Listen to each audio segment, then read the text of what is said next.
বিসমিল্লাহির রহমানির রহিম। আসসালামু আলাইকুম। আসমা কিচেনে আরও একবার আপনাদের সবাইকে জানাই স্বাগত। আশা করি আপনারা সবাই খুব ভালো আছেন। আলহামদুলিল্লাহ, আমিও খুব ভালো আছি। আমি আজকে আপনাদের তরমুজের খোসা দিয়ে অসাধারণ একটি রেসিপি দেখাবো। আশা করি আমার রেসিপিটা আপনারা প্রথম থেকে শেষ পর্যন্ত দেখবেন। আমার এমন নতুন নতুন রেসিপি পেতে আমার চ্যানেলটিকে সাবস্ক্রাইব করবেন এবং লাইক, কমেন্ট, শেয়ার করবেন। আর যারা অলরেডি আমার চ্যানেলটিকে সাবস্ক্রাইব করেছেন তাদেরকে জানাই অসংখ্য অসংখ্য ধন্যবাদ। আর কথা না বাড়াই চলুন মূল রেসিপিটা শুরু করা যাক। আমি নিয়েছি তরমুজের খোসা।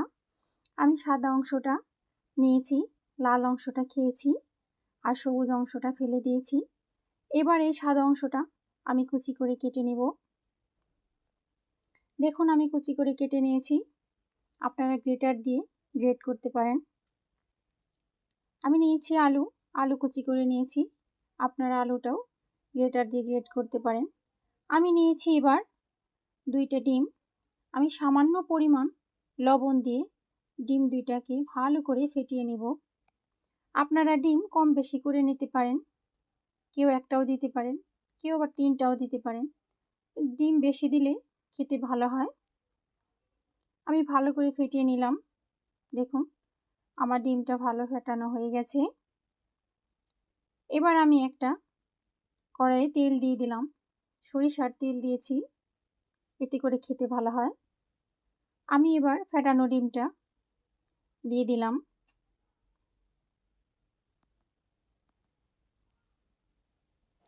আমি এবার একটা খুন্তির সাহায্যে ডিমটাকে এই অবস্থাতেই টুকরো টুকরো করে নেব। আমি টুকরা করে নিচ্ছি।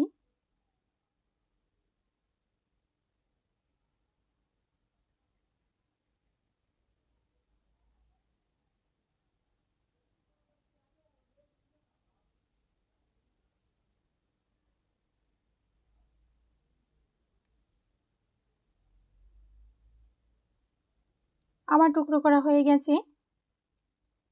এবার আমি ডিমগুলোকে তুলে নিব।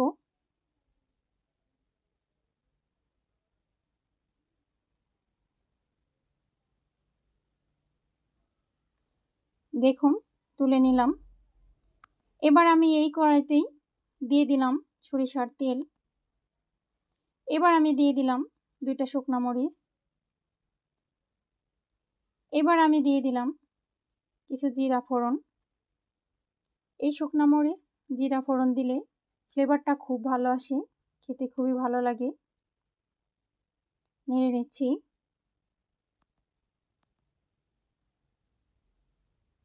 খুব ভালো একটা ফ্লেভার আসছে।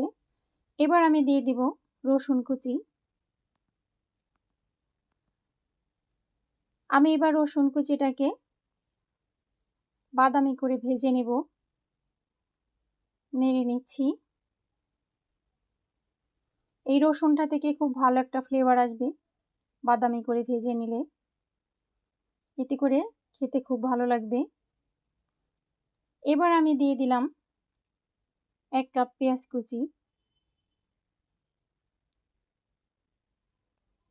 আমি নেড়ে নিচ্ছি।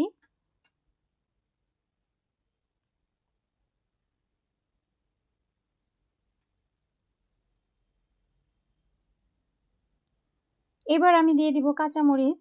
কাঁচামরিচটা আমি লম্বা ফালি করে কেটে নিয়েছি। নেড়ে নিচ্ছি। এই রসুন, পেঁয়াজ, কাঁচামরিচ থেকে একটু ভাজা ভাজা করে নিয়ে খুব ভালো একটা ফ্লেভার আসে, এতে করে খেতে খুব ভালো লাগে। আমি ভাজা ভাজা করে নিলাম।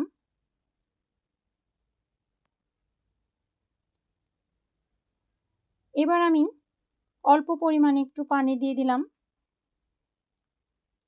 মশলা কষানোর জন্য, যাতে করে মশলা পুড়ে না যায়। নেড়ে নিচ্ছি।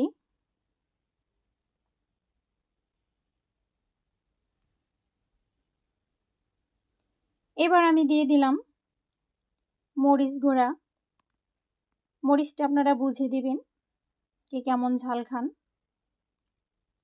এবার আমি দিয়ে দিলাম ধনিয়া গুঁড়া। এবার দিয়ে দিলাম হলুদ গুঁড়া। এবার আমি দিয়ে দিব পরিমাণ মতো লবণ। আপনারা কে কতটুকু রান্না করেন সেই পরিমাণ বুঝে লবণটা দিতে হবে। এবার আমি নেড়ে নিচ্ছি।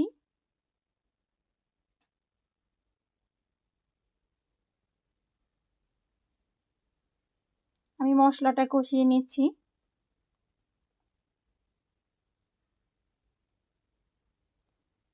এই মশলা থেকে তেলটা ছেড়ে দিলেই দিয়ে দিতে হবে আলু কুচি। আমি দিয়ে দিলাম আলু কুচিটা।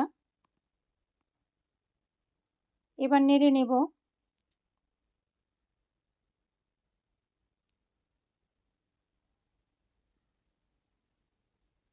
এই তরমুজের খোসা আর আলু কিন্তু একসাথে দেওয়া যাবে না, আলুটা হাফ সিদ্ধ করে তারপরে দিতে হবে। আমি ঢেকে দিলাম।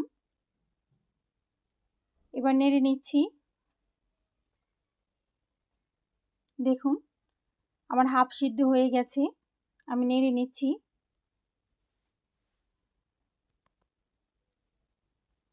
এবার আমি দিয়ে দিলাম তরমুজের খোসা কুচি।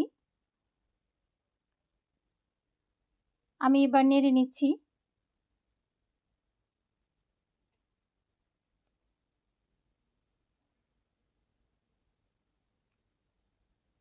তরমুজের খোসাটা একটু পরে দিলে কালারটা সুন্দর থাকে, খেতেও ভালো লাগে।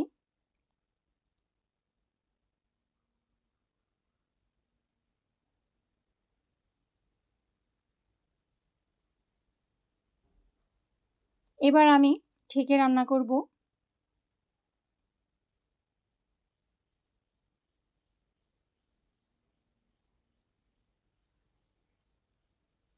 এবার আমি নেড়ে নিচ্ছি। দেখুন তরমুজের খোসা থেকে হালকা পানি উঠেছে। আমি পানিটা শুকিয়ে নেব। এই তরমুজের খোসাটা সিদ্ধ হতে হতেই আলুটা পুরোপুরি সিদ্ধ হয়ে যাবে।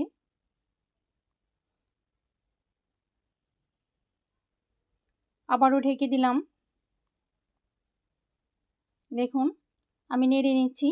এবার কিন্তু পানি শুকিয়ে গেছে, আলুটাও পুরোপুরি সিদ্ধ হয়ে গেছে। ডিমের ঝুড়িটা দিয়ে দিলাম। ধনিয়া পাতা, আমি কাঁচামরিচও কুচি করে কেটে নিয়েছিলাম, দিয়ে দিলাম। এতে করে ফ্লেভারটা খুব ভালো আসে, খেতেও ভালো লাগে। ধনিয়া পাতা, কাঁচামরিচ, ডিমের ঝুড়ি দিয়ে মোটামুটি 2-3 মিনিট নেড়ে নিয়েছি। এতে করে ফ্লেভারটা ভালো লাগে, খেতেও ভালো লাগে। এবার আমি একটা বাটিতে তুলে নিচ্ছি।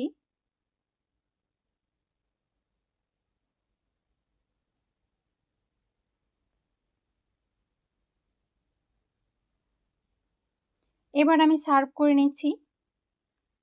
এভাবে আপনারা বাসায় রান্না করে খাবেন আর আমাকে কমেন্ট করে জানাবেন খেতে কেমন হয়েছে।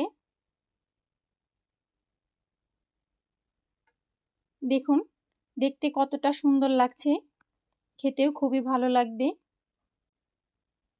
অবশ্যই আমাকে কমেন্ট করে জানাবেন খেতে কেমন হয়েছে।